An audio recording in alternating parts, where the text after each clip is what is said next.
வணக்கம். சமகால இலக்கியம் அதிபர் நடாமோகன் வாணிமோகனுக்கும் இத்துடன் நன்றிகளும் வாழ்த்துகளும்.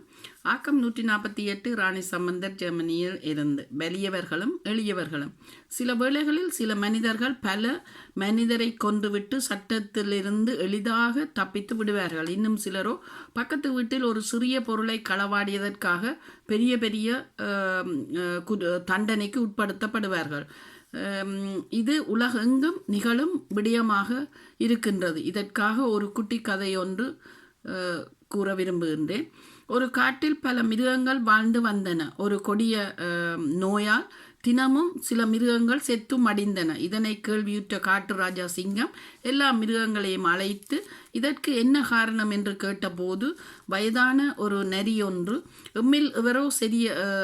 எம்மில் யாரோ பெரிய பாவம் செய்திருக்க வேண்டும், இதனால் தான் இது நடக்கின்றது, அதனை கண்டுபிடித்து கடவுளுக்கு அதனை பலி கொடுத்தால் எல்லாம் சரியாக போய்விடும் என்று கூறியது.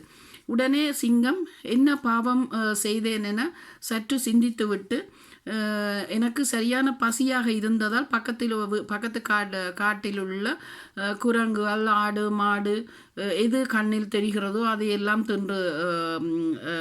கடித்து தின்று விட்டேன்.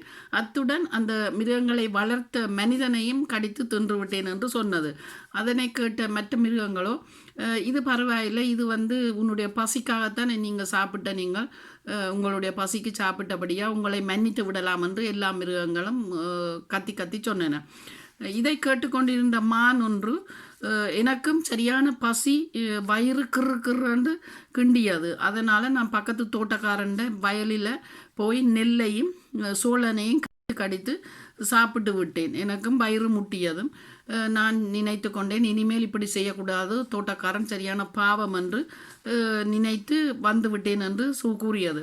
இதனை கேட்ட மற்ற மிருகங்கள், ஓ இவன்தான் அந்த பாவி, இவன் மற்ற தோட்டக்காரனின் வளர்த்த பயிரெல்லாம் நாசம் செய்து விட்டான் என்று அந்த மானை அடித்து கொன்று விட்டன.